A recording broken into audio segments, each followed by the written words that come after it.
Hello my dear all, എല്ലാവർക്കും സുഖം തന്നെയല്ലേ? എല്ലാവരും ഹാപ്പി ആയിട്ടിരിക്കുക കേട്ടോ. അപ്പോൾ ഇന്നത്തെ വീഡിയോ ഈ പ്ലാൻ കട്ടിങ്ങിൻ്റെ പ്രൊപ്പഗേഷനാണ് കേട്ടോ. എൻ്റെ കയ്യിൽ ഒരുപാട് ചെറിയ ചെറിയ പോട്ടുകളുണ്ട് കേട്ടോ. അപ്പോൾ അതിൽ ഈ ചെറിയ ചെടികളുടെ കട്ടിങ്സ് ഉണ്ടല്ലോ, അതെടുത്തിട്ട് പോട്ട് ചെയ്യുന്ന രീതിയാണ് ഇന്ന് കാണിച്ചു തരുന്നത്. ഞാനിവിടെ കുറേ കാലമായിട്ട് ചെയ്യുന്ന രീതിയാണ് കേട്ടോ. എല്ലാവരും എങ്ങനെയാണെന്ന് എനിക്കറിയില്ല. പോട്ട് നിറയ്ക്കണ കാണിച്ചു തരാമെന്നും പറഞ്ഞിട്ട് ഇപ്പം എന്താ ഈ വെള്ളം നിറയ്ക്കണ പാത്രത്തിലെ തോന്നണു അല്ലേ? അപ്പോൾ അത് ഞാൻ നിങ്ങൾക്ക് കാണിച്ചു തരാം. ഇതെന്തിനാണ് ഞാനിപ്പോൾ ഈ ടബിൽ ഇങ്ങനെ വെള്ളം നിറയ്ക്കണമെന്ന് കേട്ടോ. ഇതിൻ്റെ അകത്തേക്ക് ഞാൻ കൊക്കോ പീറ്റിൻ്റെ ഒരു ബ്രിക്ക് ഇടാൻ പോവാ. ഇത് 1 കിലോയുടെ ബ്രിക്കാണ്, ആമസോണിൽ നിന്ന് വാങ്ങിച്ചിട്ടുണ്ടായിരുന്നതാണ് കേട്ടോ. ഇതങ്ങോട്ട് വെള്ളത്തിലിട്ടിട്ട് ഒരു 3-4 മണിക്കൂർ അങ്ങനെ ഇട്ട് വെച്ചാൽ അതിൻ്റെ പാട്ടിൽ കുതിർന്ന് നമുക്ക് പിന്നെ പിഴിഞ്ഞെടുത്താൽ മതി. പക്ഷെ ഞാനിതിവിടെ വെച്ചിരിക്കുന്നത് എൻ്റെ പാത്രം കഴുകുന്ന വാഷ് ബേസിൻ്റെ അകത്തേക്കാണ് ഈ ടബ് ഇറക്കി വെച്ചിരിക്കുന്നത്. എനിക്കത് അവിടുന്ന് പെട്ടെന്ന് മാറ്റേണ്ടതുകൊണ്ട് ഞാനിപ്പോൾ അതിൽ കൈയിട്ട് കളിച്ച് അതിനെ ഇപ്പം തന്നെ അതിനെ ഒന്ന് കുതിർത്തി എടുക്കാൻ പോവാണ് കേട്ടോ. അപ്പം അങ്ങനെ വെള്ളം കുടിക്കെ അത് താഴ്ന്നോളും താഴേക്ക്. പിന്നെ അതിനെ ഞാൻ കുറച്ചായിട്ട് പൊട്ടിച്ചെടുക്കാൻ പോവാം. അങ്ങനെ പൊട്ടിക്കും തോറും അത് വേഗം കുതിർന്ന് കിട്ടും. പിന്നെ വെള്ളം പോരെങ്കിൽ കുറച്ചുകൂടി വെള്ളം ആഡ് ചെയ്യാം നമുക്കതിൽ.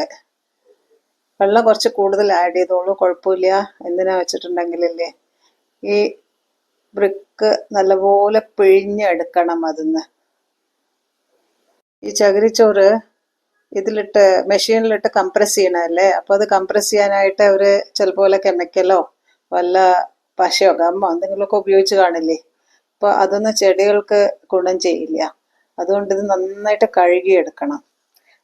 അപ്പം അതിന് വേണ്ടിയിട്ടാണ് ഈ വെള്ളത്തിൽ കുറച്ച് നേരം ഇട്ട് വെക്കണത്. അപ്പം ഞാനിത് നല്ലപോലെ കഴുകി അതിന്ന് പിഴിഞ്ഞെടുക്കട്ടെ കേട്ടോ. പിഴിഞ്ഞെടുത്ത് കഴിഞ്ഞാൽ ഒരു 6 കിലോയെങ്കിലും കാണും. ഒരു വലിയ ബക്കറ്റിനകത്ത് നിറയെ ഉണ്ട്, എനിക്ക് പൊക്കാൻ പറ്റില്ല, അത്രയുണ്ട്. അപ്പോൾ അത് കുറച്ച് പോട്ടിംഗ് മിക്സ് എടുത്തിട്ട് അതിൻ്റെ അകത്തേക്ക് ഇത് ചേർക്കുക. ഈ പോട്ടിംഗ് മിക്സ് ഞാൻ ഉണ്ടാക്കി വെച്ചിട്ടുള്ളത് തന്നെയാണ്. അതിൽ ചകിരിച്ചോറ് ഓൾറെഡി ആഡ് ചെയ്തിട്ടുണ്ട്. പക്ഷെ ഇത് നമ്മൾ ഇൻഡോർ പ്ലാന്റ് ആയിട്ട് വെക്കാനുള്ള ചെടികളല്ലേ. അപ്പോൾ അതിൽ കുറച്ച് കൂടിയിട്ട് ലൈറ്റ് വെയിറ്റ് ആയിക്കോട്ടെ, വീട്ടിൻ്റെ അകത്ത് വെക്കണം, അല്ലെ അങ്ങോട്ടൊക്കെ മാറ്റി വെക്കാനും ഒക്കെ എളുപ്പമാണ്.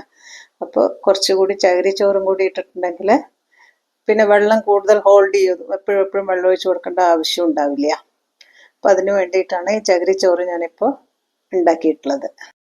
ഇനി ഞാൻ ഈ ചെറിയ പോട്ടുകളിലെല്ലാം ഈ പോട്ടിംഗ് മിക്സ് നിറയ്ക്കാൻ പോവാം കേട്ടോ.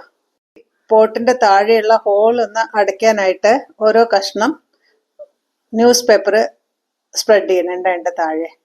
കാരണം എന്താ വെച്ചാൽ നമ്മളിടുന്ന ഈ മണ്ണുണ്ടല്ലോ, വെള്ളം ഒഴിക്കുമ്പോൾ താഴെ കൂടെ ഒലിച്ചു പോകാൻ പാടില്ല, അതിന് വേണ്ടിയിട്ടാണ്. അപ്പം അങ്ങനെ ആദ്യത്തെ പോട്ടിൽ ഞാൻ വെക്കാൻ പോണത് നിയോൺ മണി പ്ലാന്റിൻ്റെ ഒരു കട്ടിംഗ് ആണ് കേട്ടോ. നല്ല വൈബ്രൻ്റ് ആയിട്ടുള്ളൊരു കളറാണത്. അതിങ്ങനെ ബുഷിയായിട്ട് വന്നു കഴിഞ്ഞാൽ എന്തോ ഒരു ഭംഗിയായിരിക്കും അറിയോ.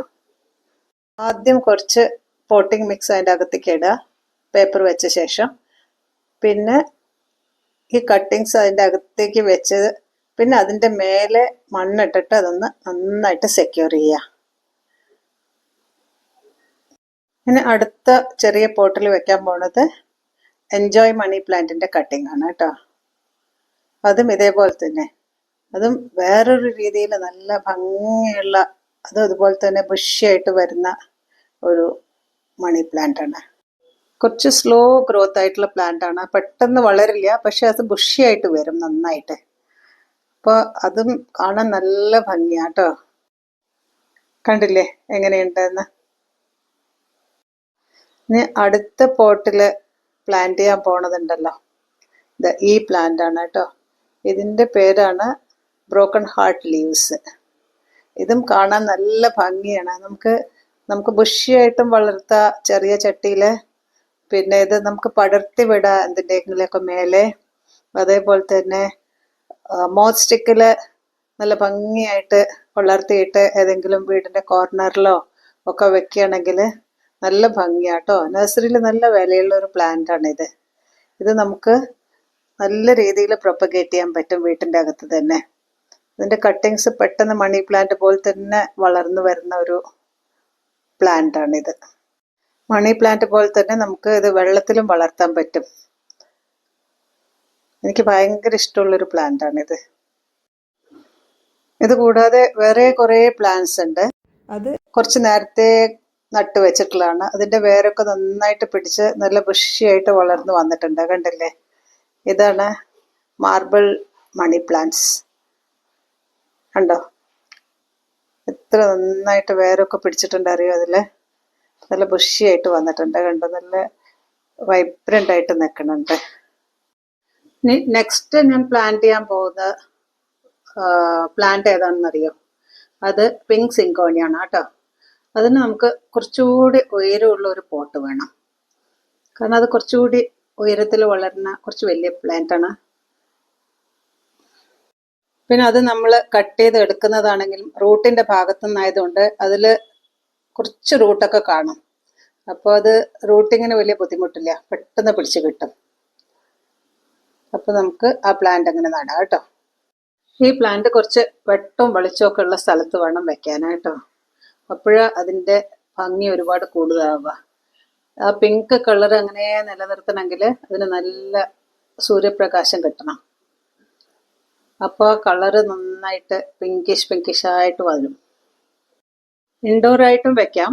പക്ഷെ നല്ല പിങ്കായിട്ട് ലീഫ് വരണമെങ്കിൽ നമ്മൾ വെയിൽ വരുന്ന ജനലിൻ്റെ അരികിലൊക്കെ വെക്കുകയാണെങ്കിൽ ആ പിങ്ക് കളർ അതേ രീതിയിൽ നമുക്ക് നിലനിർത്താൻ പറ്റും.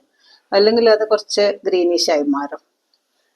നല്ല ഭംഗിയുള്ളൊരു പ്ലാന്റാണ് അത്. ഇതൊക്കെ ചെറിയ ചെറിയ ചട്ടികളിൽ ചെറിയ ചെറിയ പോട്ടുകളിലായിട്ട് എന്തിനാ ഇങ്ങനെ പ്ലാന്റ് ചെയ്ത് വെക്കണമെന്ന് തോന്നുമായിരിക്കും നിങ്ങൾക്ക് അല്ലേ. പക്ഷെ ഇതൊക്കെ ഒരുപാട് കാലമായിട്ട് ഞാൻ ചെയ്തുകൊണ്ടിരിക്കുന്നതാണ്. പക്ഷെ എൻ്റെ കയ്യിൽ ഇപ്പോൾ ഒരുപാടൊന്നും ഇല്ല. ഇതൊക്കെ ഞാൻ ഗിഫ്റ്റ് കൊടുക്കാനായിട്ടാണ് ഉപയോഗിക്കുക. എൻ്റെ വീട്ടിൽ ആരെങ്കിലും വരികയാണെങ്കിലും ഞാൻ എവിടെയെങ്കിലും പോവുകയാണെങ്കിലും അപ്പോൾ ഇതാണ് ഞാൻ എല്ലാവർക്കും ഗിഫ്റ്റ് കൊടുക്കുക.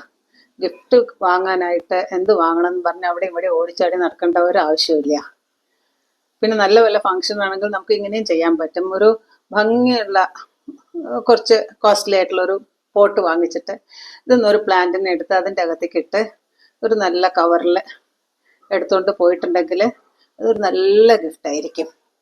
ഇതൊരു നല്ല ഗിഫ്റ്റിംഗ് ഐഡിയ കൂടിയാണ് കേട്ടോ ഈ പ്ലാന്റിങ് എന്ന് പറയുന്നത്. ഇപ്പം ഇതൊക്കെ നട്ട് കഴിഞ്ഞില്ലേ, ഇനി ഇതിന് വെള്ളം കൊടുക്കണം. ആദ്യത്തെ തവണ നമ്മൾ വെള്ളം കൊടുക്കുമ്പോൾ അതിന് വെള്ളം താഴെ കൂടെ ചോർന്ന് വരണം. പിന്നെ എല്ലാ ദിവസവും അതിന് വെള്ളം കൊടുക്കേണ്ട ആവശ്യമില്ല. സോയിൽ നന്നായിട്ട് ഡ്രൈ ആയിട്ടുണ്ടെങ്കിൽ മാത്രം നമ്മൾ അതിൻ്റെ ഉള്ളിൽ ഒരു വിരലിട്ട് നോക്കിയിട്ടുണ്ടെങ്കിൽ വിരലിൻ്റെ അറ്റത്ത് നനവ് തോന്നുന്നുണ്ടെങ്കിൽ വെള്ളം കൊടുക്കണ്ട. ഡ്രൈ ആയിട്ടാണ് ഫീൽ ചെയ്യണ വെച്ചാൽ മാത്രം നമ്മൾ വെള്ളം ഒഴിച്ചു കൊടുത്താൽ മതി കേട്ടോ. ഇൻഡോർ പ്ലാന്റ്സ് അല്ലേ. എൻ്റെ ഈ വീഡിയോ ഇഷ്ടപ്പെട്ടിട്ടുള്ളവരെല്ലാം എനിക്ക് ലൈക്ക് തരണം. പിന്നെ എൻ്റെ ചാനൽ സബ്സ്ക്രൈബ് ചെയ്യാൻ ആരും മറക്കരുത് കേട്ടോ. പിന്നെ നിങ്ങളുടെ വിലയേറിയ കമൻസും ഞാൻ ആഗ്രഹിക്കുന്നുണ്ട്. അതും കൂടി തരുന്ന ഞാൻ വിശ്വസിക്കുന്നു. അപ്പം എൻ്റെ ഈ വീഡിയോ അവസാനം വരെ കണ്ട എല്ലാവർക്കും എൻ്റെ വിലയേറിയ താങ്ക്സ്. അപ്പം ബായ്. നമുക്ക് അടുത്ത വീഡിയോയിൽ വീണ്ടും കാണാം കേട്ടോ.